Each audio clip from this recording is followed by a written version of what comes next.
Well, welcome to the channel again. We're working on this Super C.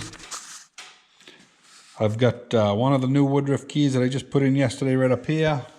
The second one, which I didn't even know I was going to have to use, but it's right there. The funny thing is, this shaft was worn a thousandths or two, and anyway, I didn't even have to file, bring this one down to size. It fit right in there nice. I actually had to tap it with a hammer. So that was kind of a win. And right now we're just getting ready to drive the taper pins in. And it's kind of an odd thing. Marden's, which everybody knows around the country is a surplus place. Back, probably... Jesus, it was before I met Carol. It would have been 30 years ago anyway. We was up in Waterford, and they had probably 200 pounds of taper pins, and I grabbed a couple, 3 pounds of them. They're all different sizes. I got some stuff I probably never will use because it's so big, the 1/2 inch on the big end. But I got a pile of these little, I don't know what numbers they are. I don't know how they go. But I do know that, they work. And get it down there where we can see the hole. Now we got to figure out which side is biggest, which sometimes is a trick. Oh, what are we, down too low or too high? I think we're down too low.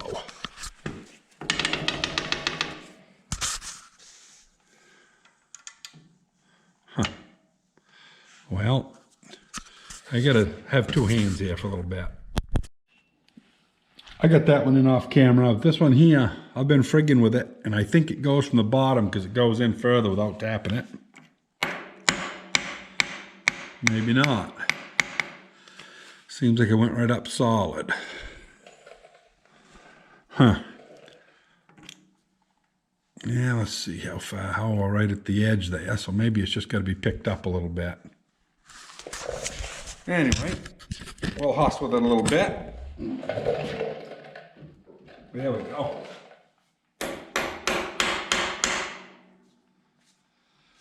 Now,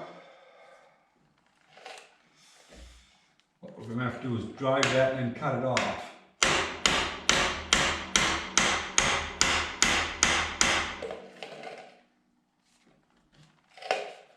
Yeah, because it will not go around, but it's close.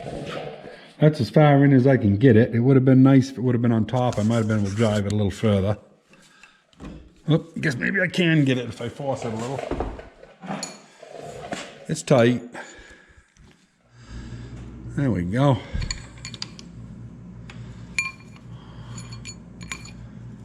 Get it out here where I can tap a little better. Get that wire out of the way. Yeah, that's as far down as it's gonna go. Yeah. And as you can see, it doesn't actually tighten on the other piece, unfortunately. So we're gonna have some slop there. That's all right. I'm gonna go ahead and get a whiz wheel and we'll cut that right off right there. Because I don't think I want to go in. I could go in with a reamer, make it a little bigger, and then it might catch the inside, but that's awful sloppy. I'd have to go awful big. I think I'm just going to cut it off, call it a win. So I took it off with an actual hacksaw. I figured if I took a whiz wheel to it that I'd drive a bunch of crap in around the seal, and I didn't want that. So anyway, yeah, so this side here is tight. I'm just going to leave them long. Easier to see which end to drive later on when you want to take it out.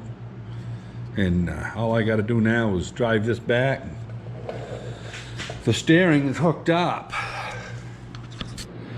See what it feels like.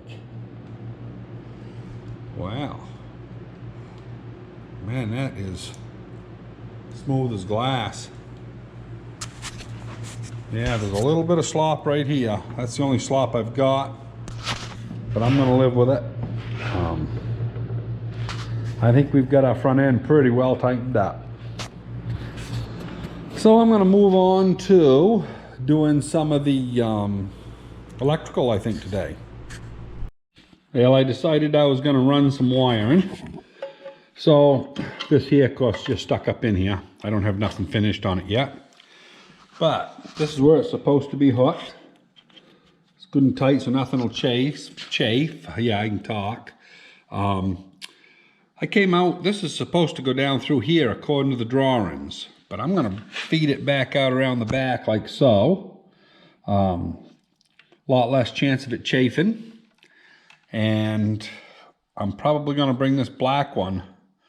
I'll put a different style on and I'll probably bring it up this way, right up the side. Because time you put that in, yeah, that will move in. There we go. Yeah, it'll run right up through that hole in the back. I'll keep that in the back. And then I think I'm going to bring this one from the front up around the back side too. I'll rerun this one. But these are number 10 wires I'm running. We're at 6 volt. If I had changed it to 12 volt, I would have done this in a 12. But 6 volt usually runs a lot more amperage than 12 volt. To do the same thing. So I opted on the safe side. I'm going to go with number 10 wire on both of them. And on the other side, the only other wire I really have to run, I got to bring one out this side and through here. And it'll come up over this bracket, through here to the coil. And then I'll sister up this thermostat cable.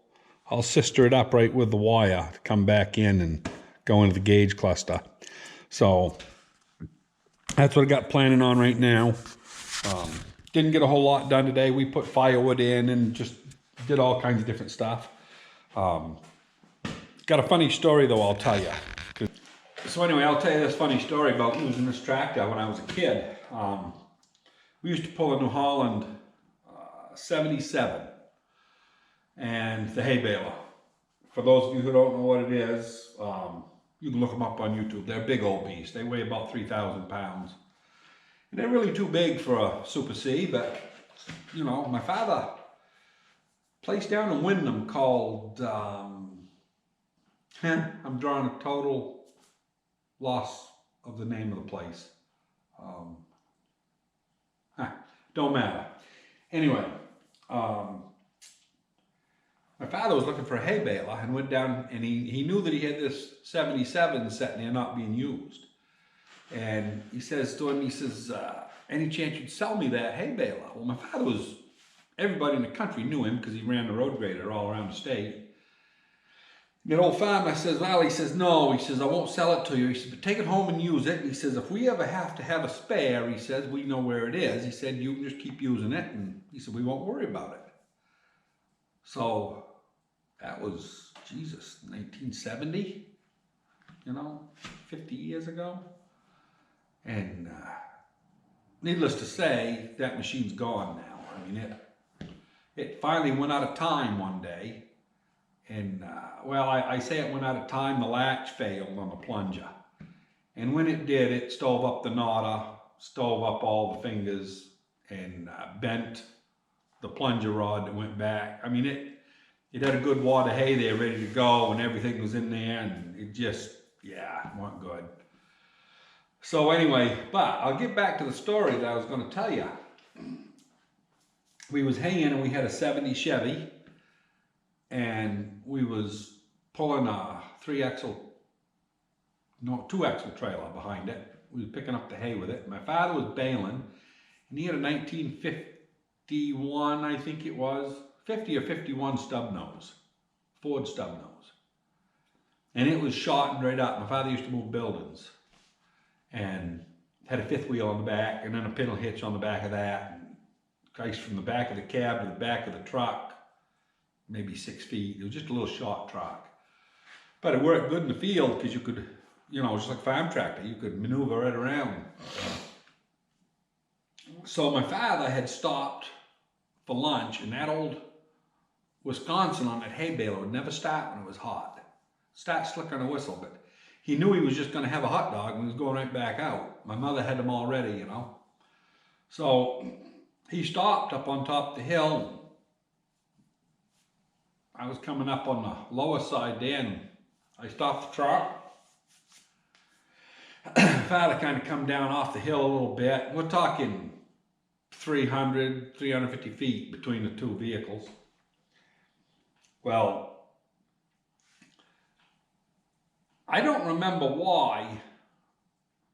There must have been something frigged up with the belts or something, because my father didn't disengage the plunger. He just throttled the thing down and just kept it going. And maybe it didn't like to idle. I don't know. I don't know the real story why he left the plunger going. But he left that plunger going on that old hay baler.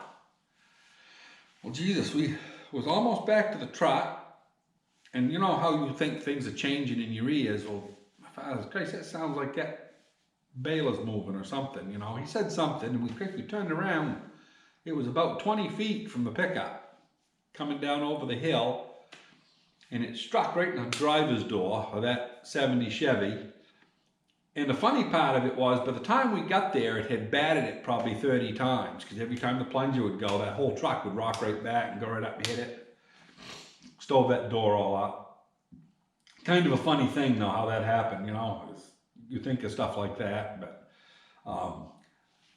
the only reason we wasn't pulling the hay bale with this was we was doing the field that was the steepest, and this tractor, even with the weights on it, every time the plunger would go back, you'd tear up the grass because it would spin, and then it would go ahead 2 or 3 feet, and then it would, you know, tear up another piece of grass. It really wasn't a heavy enough tractor for the hay baler, and you know, a lot of the places we'd make a big loop and come down on maybe 10 trips, first 8 or 10 trips where it was real steep. But even going down the hill, every time the plunger went forward, the tractor would slide. So he was tearing up the ground all the time. So on that particular place, we didn't take the mower off. We left the mower right on the tractor, and we used the pickups and everything else, and we had a Model A, homemade Model A tractor we used to do the raking with that time. And yeah, that's why this thing wasn't in the fray. Otherwise, this thing might have been on the hay baler that day. But yeah, kind of a different story, just something different. When I was a kid, that would have happened about 1972 or 3, I guess. And yeah, anyway. Well, that's all there is going to be. I'm just running these wires, as you can see.